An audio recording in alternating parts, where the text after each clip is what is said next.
we take our listeners very seriously, and when they actually phone us up to complain, that's really important. And I've had Amy Parry on the phone complaining that she's unable to listen to our podcast until Wednesday. Now, Farmer Phil, why would this be? I had a slight upset with Amy's communication system and my JCB. So it's not some technical problem over iTunes or anything like that, is it? Well, it is a slightly technical problem because there's about 20 foot of her phone cable on the one side of the road and about 60 foot on the other side of the road, and they're not joined anymore. Oh dear. So, do I take this correctly? You've actually been down to the village and broken the phone cable, and now Amy, one of our regular local listeners, can't tune in. I'm afraid that is the case. Oh dear. How did you break it?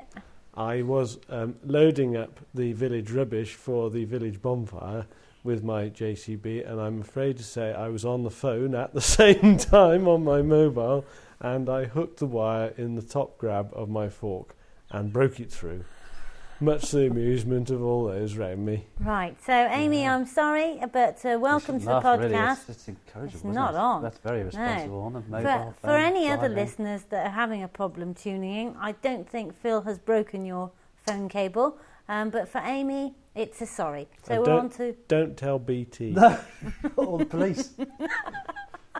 No, sorry. Podcast 59, tune in. It's...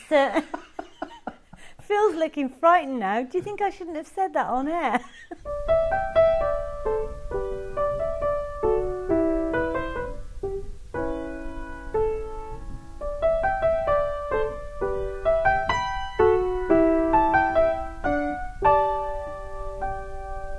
Coming up on this week's show, we've got a secret, and I'm not going to tell you about it till the end of the show. We've got Phil talking about weaning the cows, and at some point we've got Philippa with Save Our Squirrels. Excellent. And so, starting off, Phil.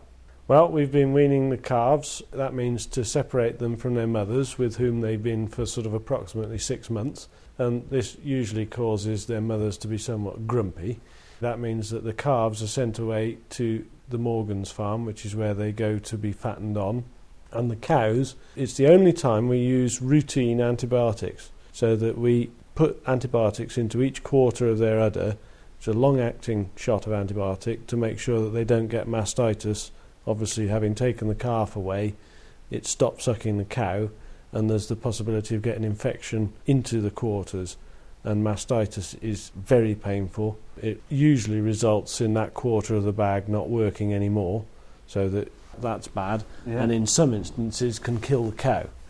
So obviously it's quite important to the cow that we control it, and the best way of doing that is with a covering antibiotic dose. So that's the main thing. And then, if you were organic, would you do that then? No.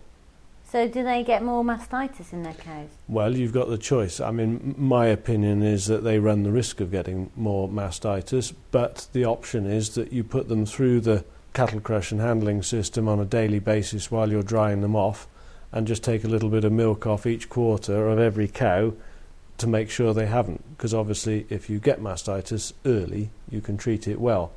But that's a lot of work and a lot of welfare issues, if you like, of running the cattle round and round the race like that, and they don't like it. A lot of stress.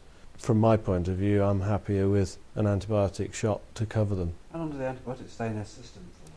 There is a withdrawal period on the antibiotic, which I can't tell you off the top of my head, but it is recorded. It's not actually very long usually, but they can't go for human consumption by law for a certain number of days or weeks or even months in some cases after that antibiotic's been administered. Right. And then at the same time, because we've had them in the handling system, we've given them their annual vaccination against leptospirosis and BVD. Leptospirosis is a bacterial disease which is known in humans as Weil's disease, and it's a disease that in certain circumstances is transmitted by rats. They carry it, and if a human gets it, it's like having a really heavy dose of the flu. No, it's really bad. A couple of friends of mine have had it, and I think I may have had it once. I was really, really ill a long time ago. But recently a friend of mine had it. Lives in Exeter. And he got it from, they think, because you pick it up through open wounds. He had a graze in his hand, and he's putting out a bin bag or something, and they thought there's probably a bit of rat urine on one of the bin liners. Picked it up from that, and he was really, really ill. Death's door kind of thing. It's not good for you, and obviously it's even worse if you're fit and healthy. That's one thing, but if you've got something else wrong with you, or you're young or old, then it poses a serious threat. But in the cattle's case, it causes abortion. But the vaccination is quite effective, so that works. And then BVD is a viral infection which actually doesn't impact much on the cows. It has more of a serious impact on the calves, so that the cow would normally pass immunity to the calf, but if it hasn't got immunity, then the calf is laid wide open to BVD, and that causes pneumonia, scouring, all sorts of problems, and can significantly increase the mortality rate of calves. So by vaccinating the cows before they calve, they pass the immunity on to the calves. So that's quite a worthwhile thing to do, and as I say, having put them all through the race to give them their dry cow tubes, it's a good opportunity to give them those 2 shots as well. There we are. Interesting stuff. We've got the Farmers Weekly Awards coming up this week. So Wednesday we'll find out if we're Alternative Enterprise of the Universe. Another trip off then? Something. Trip off, yeah. Yeah, when are we getting onto these squirrels? Yes, and the next thing I want to talk about is... Squirrels. No. No? You want to talk about something that you haven't told us about? Can we not just go on to squirrels? No. Rich is hungry. No, I'm going for the secret now. Okay. The secret that I've been wanting to reveal to the listener. Secret squirrel. No, not the squirrels. Yeah. The secret is we've bought a pig farm, haven't we? Well, yeah, I don't think of it as a pig farm. Right.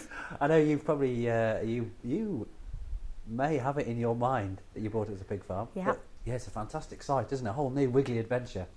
Yep, it's at Brimfield, which is just south of Ludlow, and we haven't got any planning permission yet, so we can't say that we are going to turn it into a Wiggly empire, but that's the aim. Right. I want to talk about this new website that I found, which I emailed to you, Phil, which was www.noisily.com. It was great. I was sat listening to it in my office, and then I realised that it was 1:30 in the morning, and I thought herself is going to be grumpy with me again in a minute for not coming to bed on time. Yeah. But it's great because you just click a couple of buttons and you can search all the podcasts and they just come up, and it's just so easy, Rich. Even you could do it. Really? Yeah, you search on the topic and then they come up. Don't say that lightly, Phil.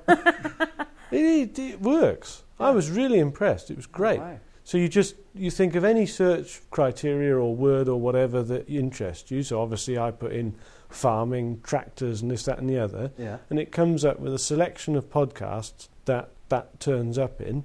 Right. And you just click on the icon, boof, instant podcast. That's a good one. Very impressed. Excellent. Brilliant. So if you want to subscribe to the show, go to iTunes, and if you'd like to write us a review, we'd be most grateful too, because we haven't had any this week. Now, the next thing I want to talk about is... Squirrels? The farm phone. Oh, good Lord. The farm phone is on. Welcome to the farm phone. If you want to ring in and leave a comment on the farm phone about your garden or some view, or if you want to have a row with Richard, even better, phone the farm phone.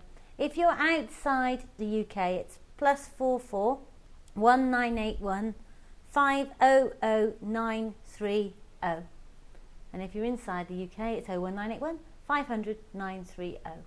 Why is it called a farm phone and it's not mine? What is farm, as in farm phone? Well, the thing is that Farm Geek Life, which is a podcast which I really enjoy, have got a farm phone. And so I really wanted one. So I thought Wiggly phone sounds boring, so I want a farm phone. So it's nothing to do with you, love. It's the farm phone, where you can leave comments. I'm really confused. How about you, Rich? I am completely. So it's not an acronym then? Farm? No? Farm phone? Farm. We're on a farm. It's the phone. Oh, okay. Doesn't stand for sort of frequently used.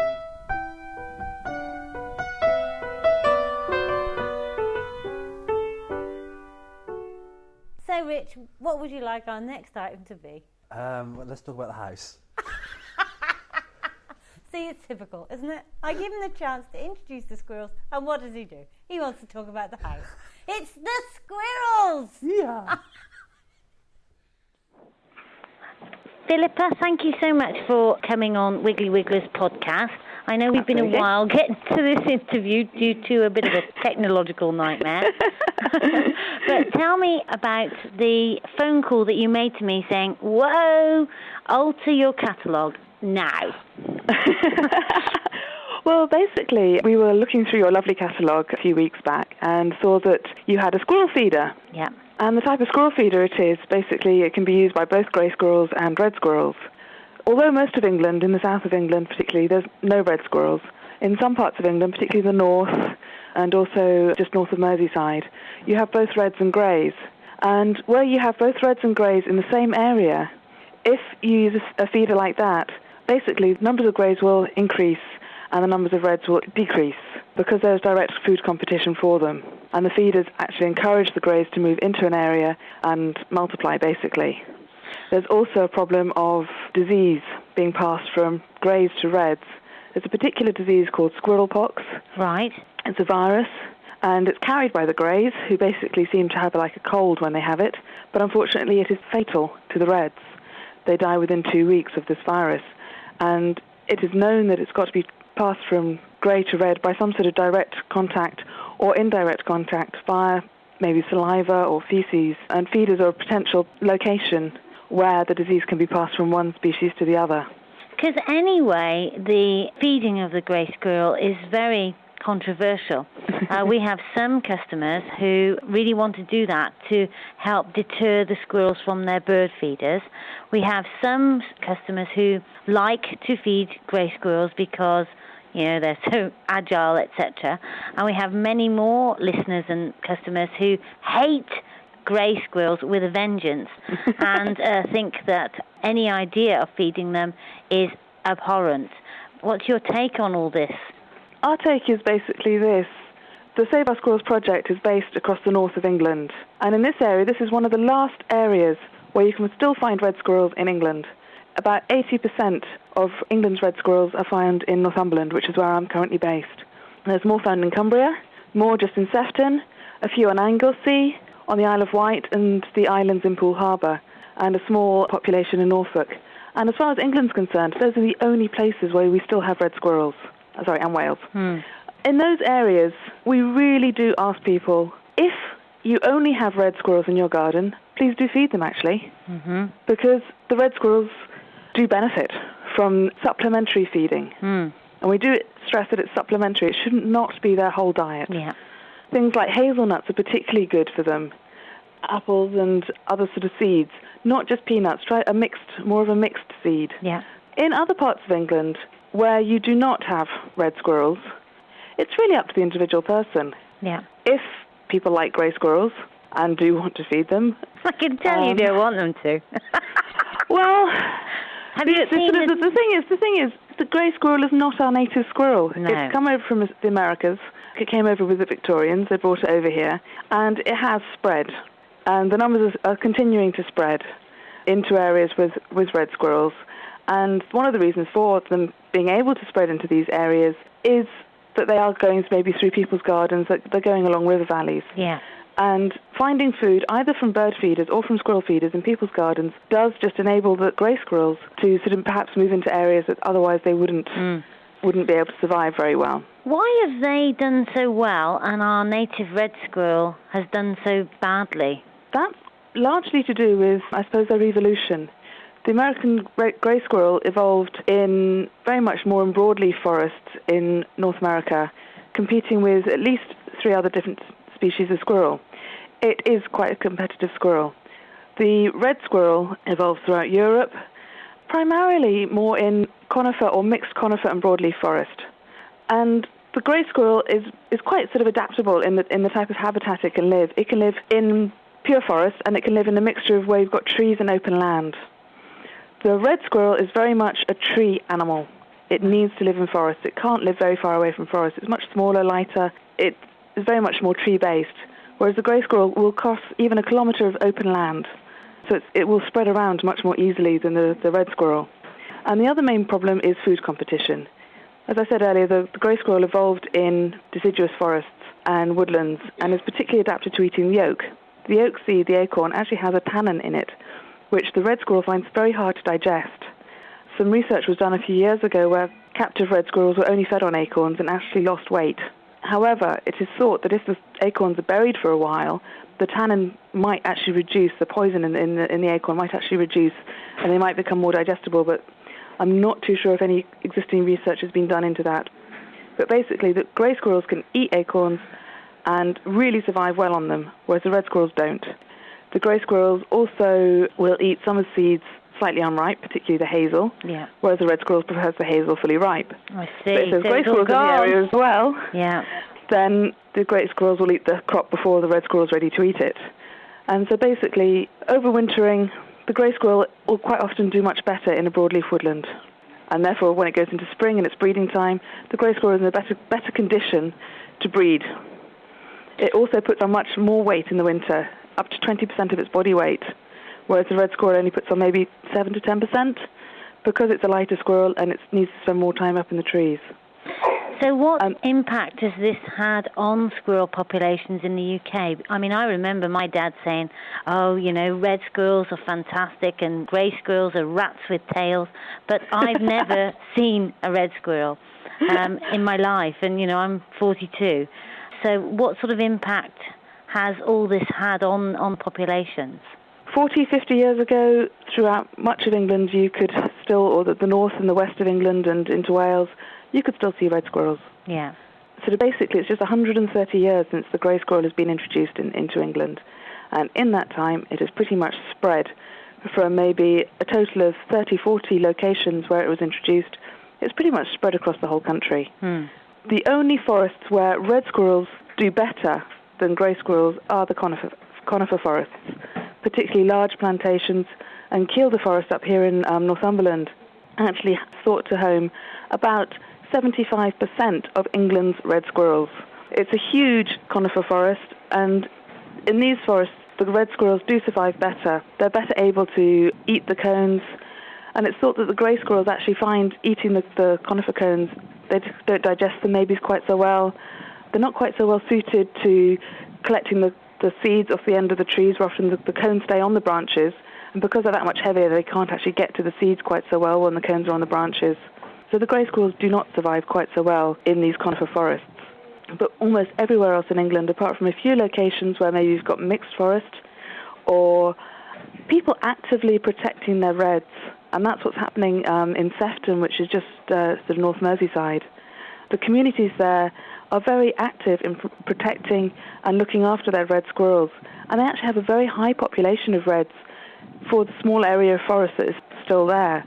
And that is totally due to people wanting the red squirrel and actively controlling the grey squirrel, and also supplementary feeding of the red squirrel within the sort of the forest reserve.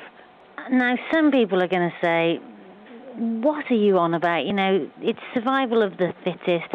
Who cares? You know, so what? Tell me what's special about the red squirrel. Have you seen red squirrels? I have. Go on. And I've got to admit, greys really are rats with tails. I knew it was in there somewhere. I knew it was. The thing is, the red squirrel is our native squirrel. It's been in England for 10,000 years, at least, give or take. It might well have been in England before the last ice age, and sort of when the ice age came down, obviously there were no trees. It probably maybe retreated back to Europe. When the ice age sort of retreated, the red squirrel came back across from Europe. It's had sort of ups and downs over its history in the UK. It's almost been depleted in the past due to deforestation, and it's been at pest status in the past when there were high areas of forest around the country. However, now it is currently, it's very much endangered in England and in Scotland. And we feel that we don't want to be the last generation of English people to say that, well, we didn't do anything. We just let the red squirrel become extinct in England. We want to try and say that we were the generation that really did something. We really tried. Because it is part of our history. It's part of our natural history. It's also part of our cultural history. I mean, I'm sure that almost every child, I don't know, I can't remember when Beatrix Potter wrote her stories about Squirrel Nutkin, but almost every child, since she wrote that story, has probably heard that story. 1903, I've just been told, was when it was written. Good girl, bit of accurate information. There we go. That's not the only story which has sort of had red squirrels in them. There are other stories. It's part of sort of local culture and history. And I think it'd be really sad to say that, oh, sorry, well, yes, we used to have red squirrels, like we used to have beavers, like we used to have wolves, like we used to have all these other animals. And sorry, yes, we just let them go because we didn't do anything about the grey squirrel. Now, I can tell you're a squirrel expert and enthusiast. Tell me a bit about you and your job and Save Our Squirrels itself. Okay, well, Save Our Squirrels it's a recently set up project. It's part of an organisation or a steering group called Red Alert North England. This has been set up from two organisations, Red Alert Northwest and Red Alert Northeast, which started in about early 1990s.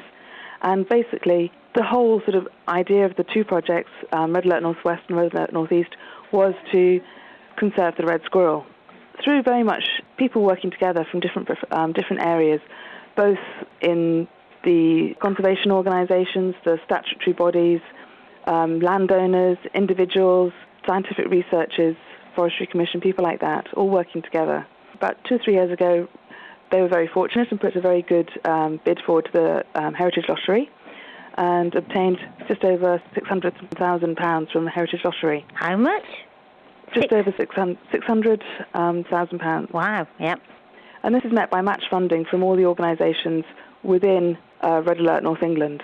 And the project that is going to take forward, or is taking forward, the Red Squirrel Action Plan across the north of England is Save Our Squirrels.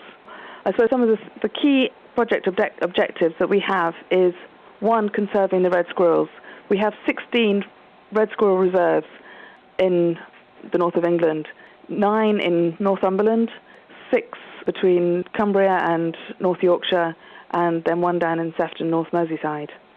We're also increasing people's ability to learn about red squirrels and actually physically get into the forests. And when they go into the forest to see them, there'll be better interpretation and enabling people to find out more about red squirrels. We will be developing our website, which again will be another way for people to find out about red squirrels. And our third main objective is ensuring the long-term sustainability of red squirrel conservation, access and engagement.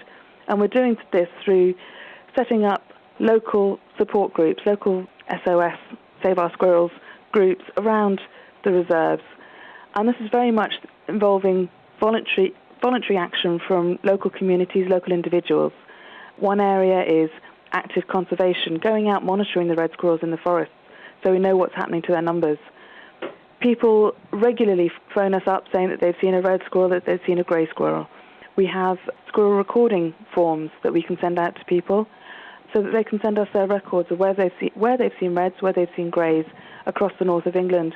And this is vital for us so that we know where exactly there are still red squirrels, where exactly the greys are moving. We pass this on to scientists at Newcastle University and down in London, and also to the UK Red Squirrel Group, so that they can help to monitor the location of the greys. And it's from their research work that we now know that greys actually use river corridors and other such corridors. Some of the old railway lines, also another corridor that grey squirrels are using to move into new areas. But surely the crux of the matter here is, I mean, you can monitor all you like, but what you're talking about is controlling the grey squirrel. In and around the reserves, yes, we actively support the control of grey squirrels. Yeah. The Save Our Squirrels project ourselves, we do not do any grey squirrel control. We work closely with local landowners in Northumberland with an organisation called the Red Squirrel Protection Partnership, which you might have read about in the news recently. I'm not too sure if it's further south, but up here it was. It's headed up by Lord Redesdale, and he's been quite active in the promotion of controlling the grey squirrel. They actively go out and do the grey squirrel control. Some of the local councils here are also actively involved in this as well. Richard, my colleague, is very keen on grey squirrel control. I don't mean annihilation in any sense of the word, but I mean management.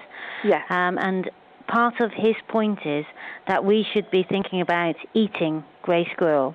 Has that come into your thinking at all? Because grey squirrel happens to be pretty delicious. And have you tried some? Richard has, and he tells me with good authority he's going to get me some. But I think the idea that this could be an option is worth thought, because what people don't like, in my experience, is management of species that then aren't used for anything. Whereas to actually eat the grey squirrel would justify, to me, managing it in much more. Have you ever thought about that option? We are definitely thinking along that option, and generally speaking, yes, we would totally agree. It is much better to utilise the meat and also the fur, potentially, from that animal. Otherwise, you're wasting a resource. I personally have not eaten squirrel. One of my colleagues here in the Northumberland Wildlife Trust does tell me that they're very, very nice, and particularly barbecued in Cajun spices. Yeah. But I haven't yet had the option. Right. Well, maybe we should get together sometime and have a squirrel. Have a squirrel barbecue. Yeah. But people will find that quite shocking, because you are Philippa. You're from Northumberland Wildlife Trust. Wildlife Trust. And working on the Save Our Squirrels project. Yeah. And you're actually talking about managing wildlife. And I think sometimes, and this isn't meant as a particular stab at you, but sometimes wildlife trusts do tend to wash over the fact that in the countryside certain animals need management, and I don't mean annihilation. I think sometimes farmers get an awful lot of stick for managing the countryside, when actually it has to be about some human intervention to get a balance that is sustainable. What's your slant on that? Generally speaking, yes. Where an animal is at pest status, and the grey squirrel is classified as a pest. Yeah. It's a pest in forestry, particularly. I know. And it is a pest potentially in homes. There was a local case recently where a grey squirrel got into somebody's chimney when they were away for a weekend. They came back and their living room was devastated to the tune of £10,000. Yeah. They're also known to get into roofs and into lofts and chew wires, a potential fire hazard. They are pests. Yeah. And other animals that are classed as pests, generally speaking, I mean, this is probably my own personal viewpoint more than I think the Wildlife Trust. Yeah. I can't speak for the whole of the Wildlife Trusts. But with things like grey squirrels, in areas where that they are pest status or in areas where that they are an active threat to the red squirrel, control and management is essential. I'm not saying that in the south of England, in the middle of London, that grey squirrels should be controlled, because that's not practical. Not at all practical. But in the north of England, where we still have the red squirrel, where we were hoping that the red squirrel is going to survive, whereby actively currently controlling the grey squirrel, we can perhaps buy the red squirrel some time in order for our wonderful scientists perhaps to find some alternative way of a non-lethal method of controlling grey squirrels, perhaps through some sort of immunocontraceptive. I know there has been work going on this. With luck, the researchers will be able to find further funding to further develop this work, because it is essential, it's vital work. And the other area of research that scientists across the north, and I believe also in London, are working on, is trying to find a vaccine for the squirrelpox virus. Just currently at the moment, just north of Newcastle, a small town called Morpeth. Around there, they've got an outbreak of the squirrelpox virus. Also recently across in Sefton. This virus is so lethal to the red squirrel. 2 weeks is all it takes for the red squirrels to die from this virus. And we don't have a vaccine at the moment. If they're caught and treated in the first week, they can be treated. It's a horrible disease. It looks like myxomatosis. They develop lesions around the eyes and the nose, and really and truly, there's nothing you can do for them once they've developed that stage. Have you been successful so far? Save Our Squirrels has been only running as a project itself since July. We think that we're doing quite well so far. We're raising awareness. Yeah. We are trying to get everybody who's interested in red squirrels working together so that there is a cohesive, coordinated project, sort of like a band going right the way across the north of England, everybody working together to actively protect the red squirrel and actively control the grey squirrel. Morpeth Borough Council has recently sort of said that they are actively going to contribute to this by in some way managing their grey squirrels. And we're hoping that some of the other councils across the north of England will take positive action as well. Nobody can work sort of by themselves on this. It's got to be cohesive action from everybody involved. And I believe the Lake District National Park are also going to contribute towards the management of grey squirrels within the Lake District National Park so that they can protect their reds. Fantastic. Well, it's been great to talk to you about it. Can you give the listener your website or how to find out more? And Certainly. Of course, we will put in our catalogue from now on not to feed greys if you have reds and all the details that you've spoken about. Okay, lovely, yes. You can contact us. The phone number here is 0191 284 6884, and you can speak to myself, I'm Philippa, or you're most likely to speak to Christine, who is our support officer, and she's always willing to chat to everybody. Our website is www.saveoursquirrels.org.uk. Fantastic. Well, for our US listeners, I know we've spent a lot of time taking things over to the US of A that you don't want, and I'm afraid you've done the same back for us with the grey squirrel. Well, it wasn't actually the Americans that brought the grey squirrel over, it was our Victorian ancestors. There we go, typical. Typical. They brought so much over here, didn't they, the Victorians? Yeah, yucca plants. Oh, hey-o. Yeah. Anyway. And rhododendrons. Absolutely. Thank you very much, Philippa. It's been a pleasure to talk to you. Bye-bye. And you. Bye. That was brilliant. That was really, really good. So it'd be great to do something next year if we could have a kind of squirrel barbecue. That'd be really good. If we get a load of our friends and guests and customers and a whole bunch of people over, and we can have a really good do.